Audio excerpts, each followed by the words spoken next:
Alright, YouTube. Welcome to Veteranbassin. Today, again, is another special for Military Monday. Today we have somebody that was very close to me and I basically grew up with. But she served in the Navy, but that's about all I'm going to say as far as she go, and let her tell you the rest. So, without further ado, I'm going to give it to you. Because. Well, thank you.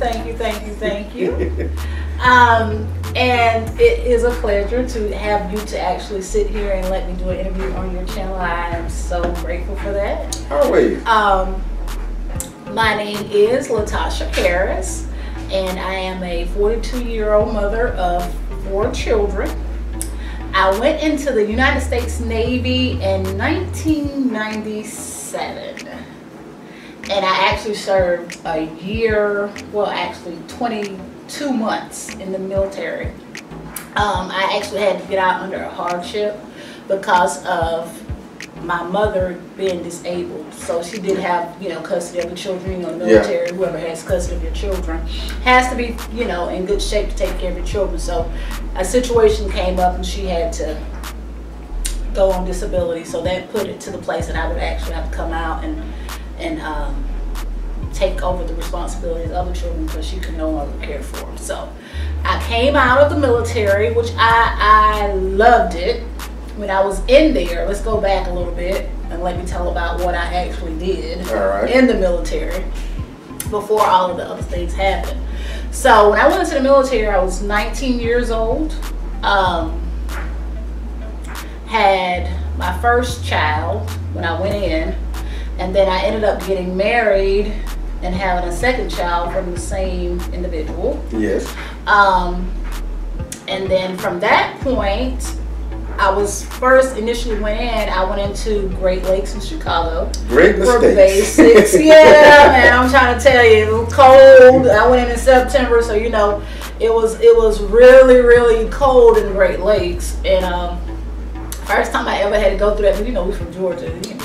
Ain't nobody got time for all that foolishness. Well, I went like summer into the fall, so I didn't really have to deal with the cold until like I went to Corps school, which was also on Great Mistakes. But Corps school was in the winter. I was like, good gracious. I'm trying to tell you, man. and me being country, just leaving home, never been nowhere.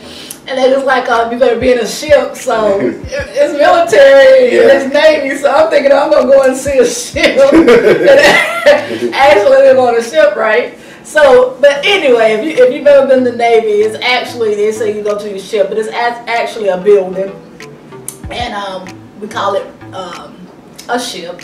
But anyway, it's a building. You go in and then you have your people that you're in the military with. But it was just like a shell shock, honestly, because you come from a family. I was the 3rd child of 5, and pretty much my older sister, you know how it goes, she did everything in the household. So me coming from not having to do nothing to doing everything and actually having to be a team player.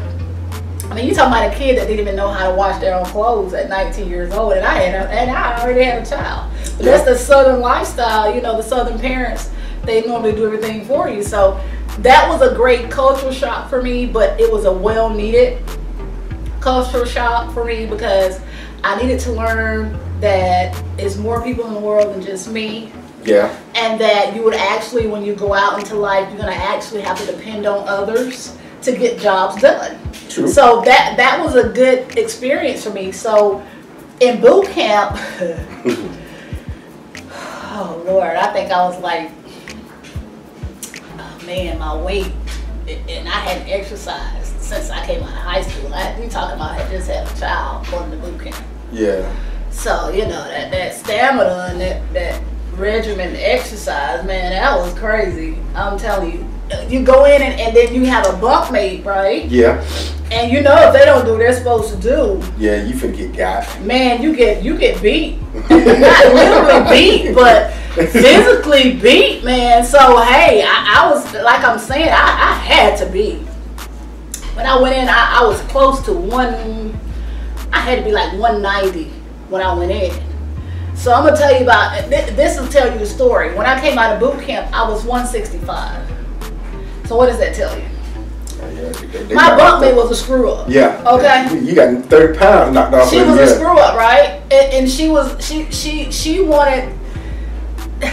She did a lot of crying, but it wasn't. It wasn't because she was getting out and working out. It was because she was saying, "I'm sorry. I'm sorry," because she knew what was going to happen that night. I'm just being honest because it was crazy. Yeah. But you know, boot camp was much needed. Because when you're in a selfish world of not having to depend on anybody else, you do what you want to do, but when you got to depend on that person to your left and to your right for your life and your safety, that taught me a lot before I actually went on the ship. Yeah. And just to hear the stories of my commanders, you know, of how the things they had to endure. So while I was in boot camp, I went through that process and I decided to go undesignated, which was a mistake. Oh. But you know, recruiters don't tell you all the story. You know. Well, recruiters never tell you the full story. No, they don't. They have a quota to make. I'm just gonna be honest. And I went undesignated, so I ended up on a ship once I came out of boot camp. I ended up on the USS Platte in Norfolk, Virginia, and I went there. The longest I've ever been out, because my husband, he actually went to Mayport. He was stationed in Mayport on a fast frigate or something like that. It was, and I was on an oiler. Yeah. The Platte was an oiler, and I was in Norfolk, and I was like the baby of the ship, really, because I was 19 years old. So I had a lot of, by me being undesignated, I fell up under the bosun's crew. Yeah. And the bosun mate, he was like, "You're young enough to be my daughter," so I took advantage of that. and so I really didn't have a lot to do because they treated me like a baby. And needless to say, being a country girl, and I still don't understand how this happened in my life, I still didn't know how to swim even after basic training, to be honest. I don't know how to swim today. Oh my goodness. And I don't know. I just tell y'all, it's a different lifestyle. I wish I had learned, because now there's no way you will make me learn how to swim at 42 years old. It's just a different ball game. But yeah, I made it through basics without swimming, and I went on the ship, and basically all I did was just, you know, run from ship to ship, because you know, most of the people that was bosuns, they look kind of manly, and I didn't look manly. I was 165 and young, and my bosuns used to say, "Hey Clark, come here, go over to the back then the Enterprise was the ship that was in You part of the Enterprise battle group? No, listen, this is what happened. I was used to go to the Enterprise and get free stuff. so I went to the Enterprise, and back then the Enterprise was just actually, it hadn't started incorporating women. It was getting ready to start putting women on that ship. Yeah. So it was basically men. So you know, here I am, 19 years old, walking around with some dungarees on that fit well, and my bosun sent me to get some letters. I came back with letters, paint, all kind of stuff. He was like, "I told you to go get letters." I said, "I told him, bosun, what you told me to get." They asked me, did I think that y'all could use it? I said, "Yeah." He said, "Oh yeah, you'll be going back from now on." Yeah.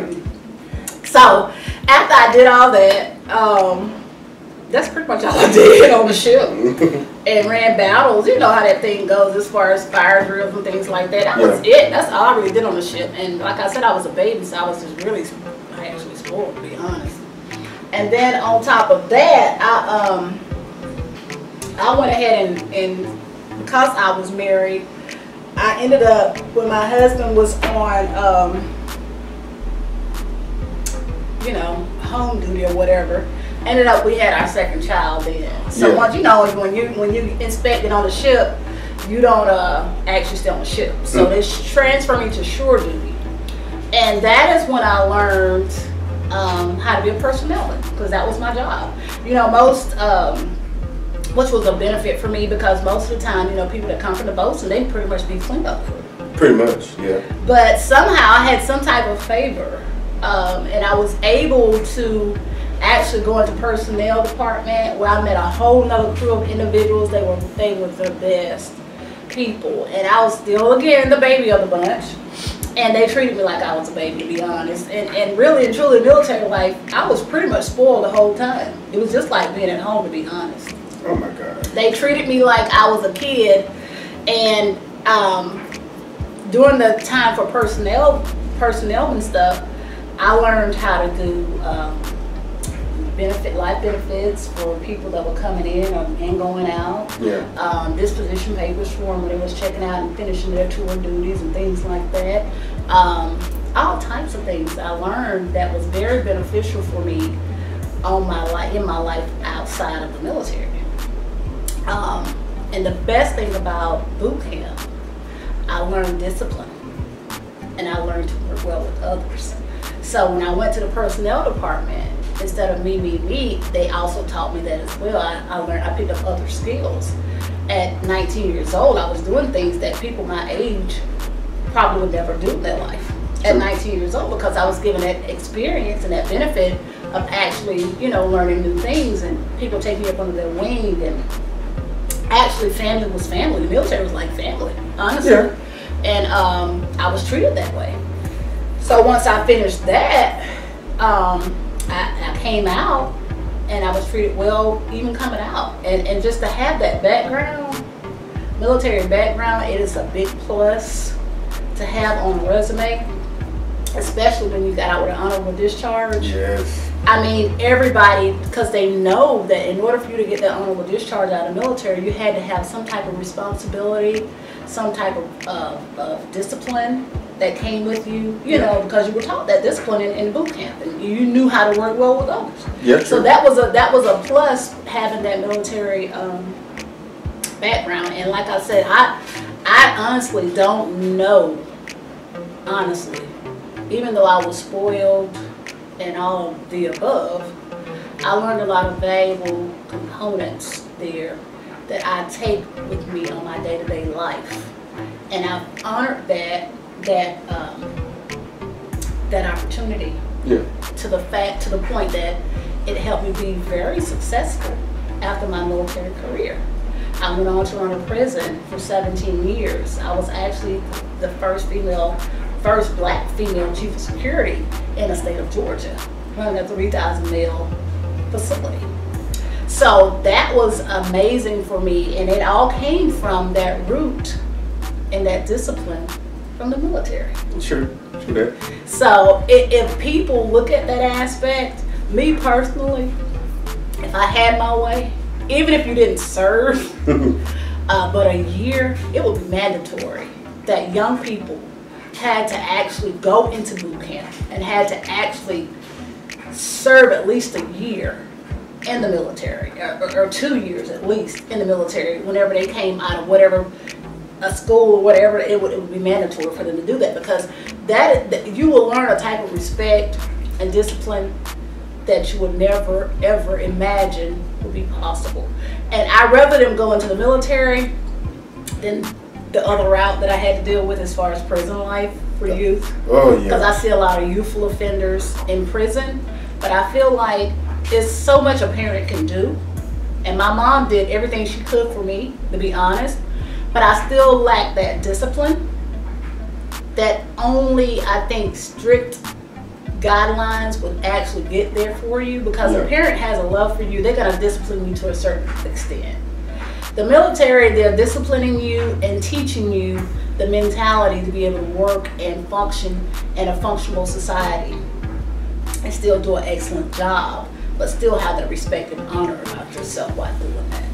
That's true. And to add to that, I feel like with the military, and considering the fact that the world that we're in right now and how everything is going, I believe going to the military and learning that, I fully believe that we would have already dealt with this and moved past of what's going on right now, because there would be so much better respect. That's right. Between people, because like you said, you got to depend on the person on your left and right. That's right. And some of the best people that I ever served with were not only black, but they were Hispanic, right, white, exactly. Asian. My best friend was white. Yeah. And it didn't matter. It didn't matter because we knew that if I made a mistake or if they made a mistake, that could cost each other our lives. Mm-hmm. Especially on an oiler, because we were, raising up things and wires not being maintained. Even the smallest jobs that you had on the ship, somebody's life depended on you doing that job. Especially fire drills. You can't imagine having a fire on an oiler. Yeah, I know. And it takes a big team effort. Now, so, I served a little bit of time on the ship. And I can remember you telling me when I think you participated in an on-rep.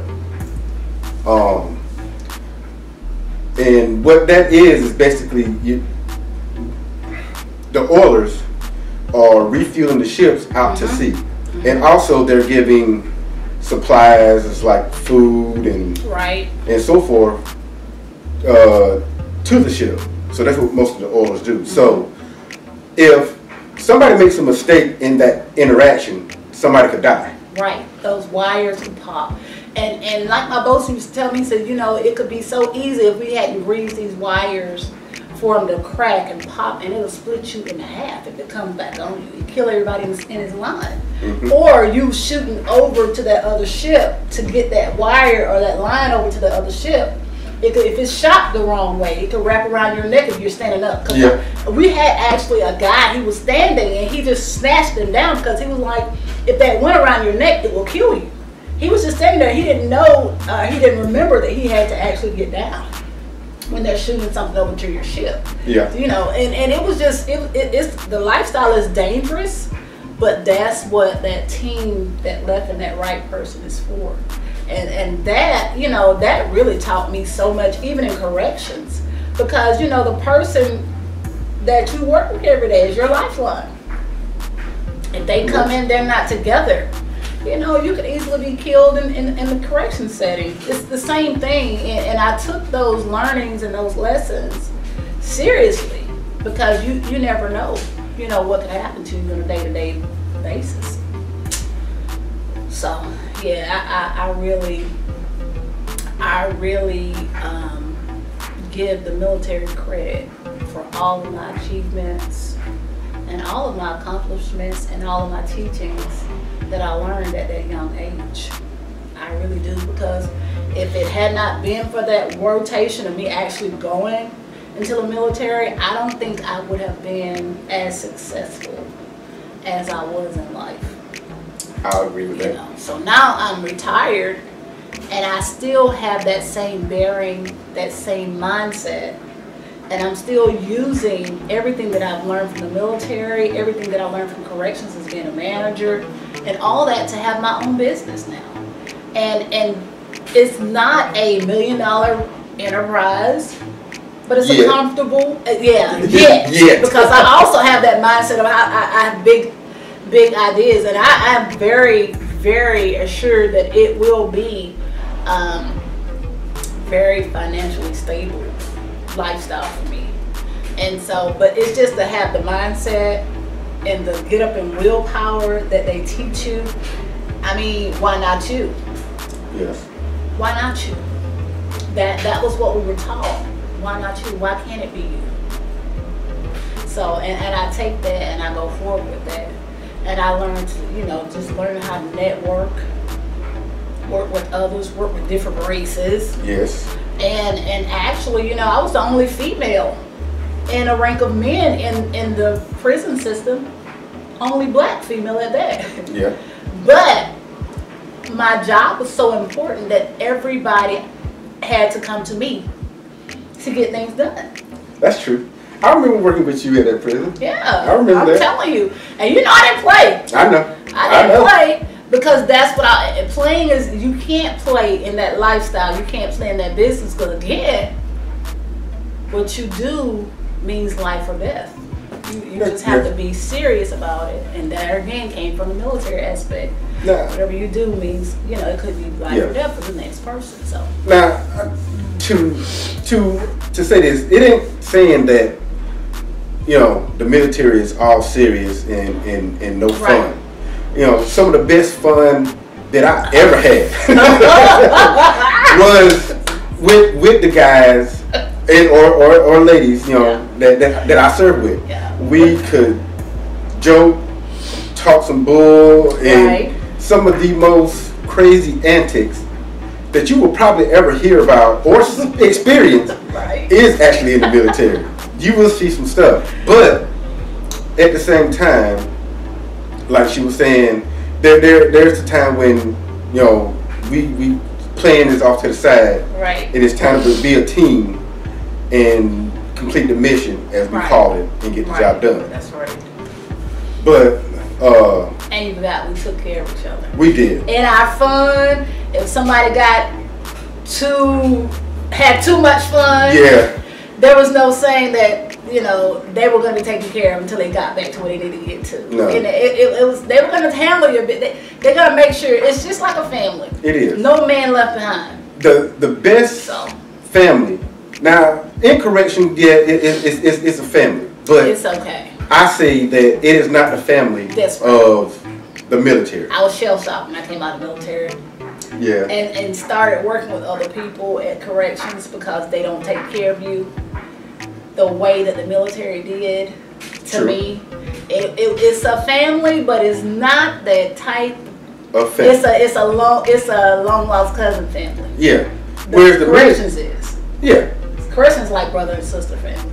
I grew up with you family. That's how I feel to me. Yeah. Military is close. I mean the military. Yeah. Yeah, the military. Correct. Military is a close knit family. Very close knit. Like there are some guys where, you know, to this day, you know, I still call them my brother, and they will always be my brother or my sister. That's right. And it's to the point that if I ever needed anything, I could call them, no matter where they are in the world, they will come see about me, and vice versa.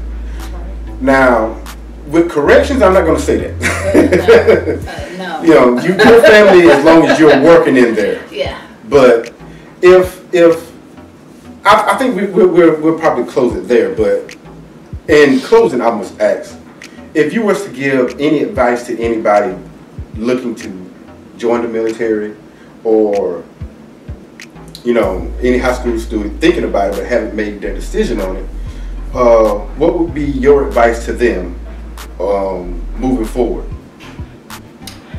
And this is what I would say. If you're thinking of joining the military, my suggestion to you would be to really work hard on studying for your ASVAL. And I said that to say this. You don't want to just be stuck at any job. Number one, you don't want to go undesignated. You want to go into an area that you kind of feel all of your life what have you wanted to be. The military has so many different jobs that are just like out here, but you just have those benefits that come with it. Yeah. So I would suggest at 10th grade, start studying your ASVAL, because most children at those ages, they know kind of what they want to do. And if they're looking at going to the military, they know kind of what kind of job they want to do. Yeah. So start studying your ASVAL, start getting those scores up, start taking your practice tests and things like that. Start talking to recruiters at that young age. And I would also suggest that you start getting into these classes that you can actually incorporate college starting your 10th grade year or 11th grade year. Yeah. So that you'll have 2 years of college up under your belt before you even before you even come out of high school. You'll be graduating high school and have 2 years of an associate's degree. And that way you can kind of go into the military a different route. Without actually having to go in, there may be opportunities for you to go in as a commissioned officer or something like that because you have education up under you or something like that. There's different avenues to do it, but that would be my way to say the smartest way to do it. Study your ASVAL. Get into programs if you have ROTC programs. Get into those programs at a young age or earlier on in college so you can learn that type of discipline and things like that. And also start with those classes to go to college while you're in high school. It's a little demanding, but that also teaches you discipline. Yeah. And it teaches you responsibility. So if you're really serious about it, that will be my thing for you, is to do it that way. True that. True. And knowing what I know now. Yeah. If we know what we knew, Yeah. if we knew what we know now, I believe our military experience would have been a whole lot different. Don't get me wrong, I love my military experience. I did 13 years. 8 of them were Navy, 5 were Army. But I believe that I would have went higher, right, as far as rank go, and I believe it would have been a whole lot more, I don't want to say lucrative, but experience-wise, as far as going up in the ranks, it would have been a whole lot better for me. Right, right. But I want to thank you, Tasha. You're a very valued member. Thank you. You know, Thank you. and I always appreciate your service, and I'm pretty sure that the people of the nation appreciate your service. But with that said, she will be fishing with me. We don't know when that's going to be yet. But when they create a bug spray that none would get on me, and somebody can automatically bait my hook. That's when. She's used to live bait fishing. I don't live bait fish, not like talking about it. So she'll be able to use plastic worms. Well, good. So we'll get there. But she will be fishing with me. At some point, we're talking about that and as far as where we're going to be fishing at. And hopefully y'all will get to see her out there. But Veteranbassin, don't forget to subscribe and hit that like button. And don't forget to click that little notification bell so when you can see new stuff coming out and you can see her again. But much love for everybody, you know what I'm saying, that's out there watching. And for my day ones of starting this channel, I love you again. Veteranbassin, we up out of here.